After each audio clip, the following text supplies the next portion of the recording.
Na ką, paskutinės mūsų dienos 2024 Saturno globojamais metais, kai kam jie buvo gana sunkus, stabdantys ir tiesiog karminiai metai. Kelios dienos ir mes atkeliaujam į Avino globojamus metus. Tai yra skaičiumi 9 pažymėtus metus. Kai kam tai bus apie labai daug veiksmo, labai daug ėjimo, labai daug augimo. Kai kam galbūt tai bus labai ugningos, karingos ir dar kitokios energijos. Ir šią savaitę mes atsisveikinam su vienais ir pasitinkam kitus metus. Taigi pasižiūrėkime, kokią energetiką šią savaitę prognozuoja Taro kortos. Žiūrėk toliau karuselėje ir nepamiršk paspausti širdelės, išsisaugoti, persiųsti draugams ir pakomentuoti. Pirmadienis. Tai kokiagi energetika mus pasitinka pirmadienis. Labai pozityvi ir labai daug žadanti pirmadienio energetika. Noriu Jums priminti, kad žinios gali būti pasiekiamos tik tai norint Jums to. Jeigu Jūs nenorėsite gauti gerų gilių žinių, tai pas Jūs jos ir neateis. Tačiau jeigu Jūs pozityviai žiūrėsite į savo ateitį, į tai, kiek Jūs norite žinoti apie savo ateitį, tiek, kiek Jūs norite įsigilinti į savo ateitį, kaip jūs tas žinias priimsite, tokios žinios pas Jūs ir ateis. Pirmadienį labai norėsis daugeliui tiesiog pozityviai pradėti savo gyvenimą, nes jaučiate, kad kiti metai jau bus nebe tokie, kokie buvo visus tuos, kuriuos Jūs gyvenote. Taigi, pirmadienio energetika ateina su labai pozityvia, labai daug žadančia, labai daug giliai pamastymų duodančia energetika. Antradienis ateina su labai pergalinga energija, su noru pastovėti už save, noru pastovėti už savo įsitikinimus, noru pastovėti už savo norus ir tiesiog sugebėjimu pastovėti už savo norus. Galėčiau pasakyti, kad netgi labai karinga energetika, nes Marso globojama korta rodo, kad Marso dieną bus labai didelis noras tiesiog visam pasauliui parodyti, kad Jūs nesate iš kelmo spirti. Ir jeigu Jūs iki šiol galima buvo mėtyti ir vėtyti, stumdyti, tai šiandieną tikrai to nepavyks. Jūs esate pasiryžę keliauti į priekį, Jūs esate pasiryžę kovoti dėl pripažinimo, Jūs esate pasiryžę pasiimti visą savo energiją į savo rankas ir tiesiog eiti užkariauti pasaulio. To Jums kuo nuoširdžiausiai ir linkiu paskutinę 2024 metų dieną.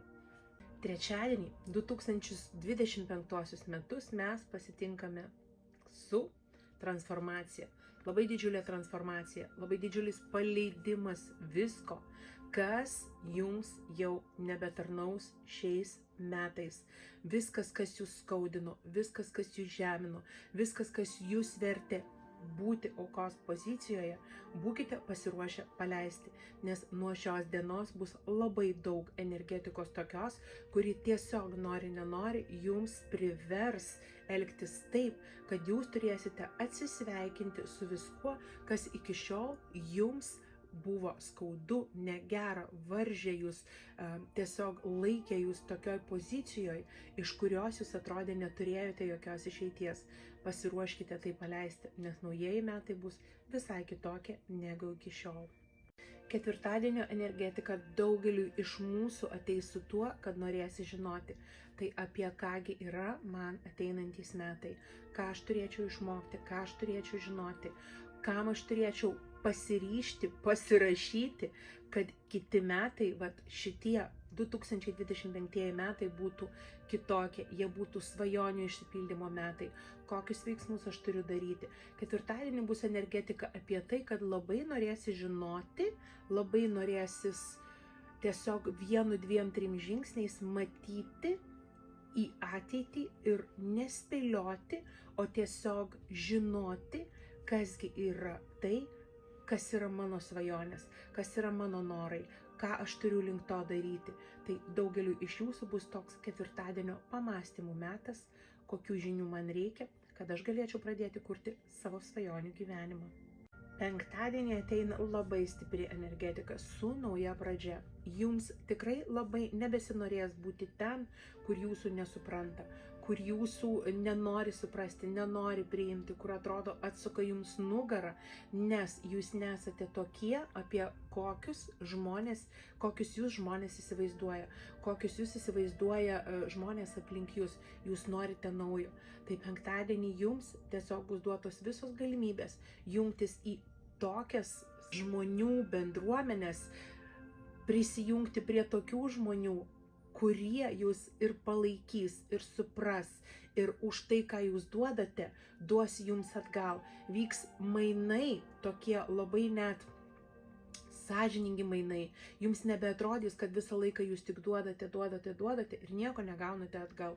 Penktadienį jums yra atverti visi nauji keliai į kažką labai gero ir pozityvaus. Rinkite šitą kelią. Šeštadienį jums gali atrodyti, kad jūsų protėviai jūs apgavo ir jums davė visiškai net tokį giminės kelio programą, kokios jūs norėtumėte. Tai žinokite, kad šitą kelią pasirinkote jūs, jūsų siela pasirinko šitą kelią ir giminės nereikėtų už tai keikti. Taipogi šeštadienį, jeigu jūs norite nutiesti savo ateities gyvenimą, tokią gyvenimo liniją, tokį gyvenimo kelią, kuris būtų pilnas gausos, tai žinokite, kad nebandykite daryti to nesąžiningais būdais. Rinkitės tik tai pačias geriausias energijas, pačius geriausius sprendimo būdus tokius, kurie neįžeistų, nesužeistų ir nebūtų nesąžiningi nei jums, nei kitiems. Nes kitu atveju žinokite, kad grįž pas jūs dvigubai skaudžiau. Sekmadienį gali vykti kova tarp jūsų vyriškos ir moteriškos logikos. Galbūt kai kas turėsite labai tokius produktyvius, intensyvius, labai daug aiškumo duodančius pokalbius su savo vyrais, su savo žmonomis, draugais, draugėmis, bendradarbėmis. Diskutuokite, kalbėkite, dalinkitės, galbūt ruoškitės kažkokiems naujiems dalykams jūsų darbuose, jūsų projektuose, jūsų kažkokioje tai veikloje.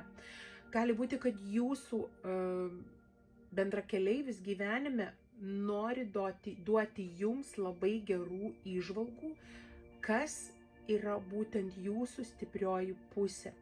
Labai bus daug logikos, labai daug bus tokio bendravimo, bet tas bendravimas bus toksai, sakyčiau, aiškus, kur jame yra labai daug išsakymo ir jokio slėpimo.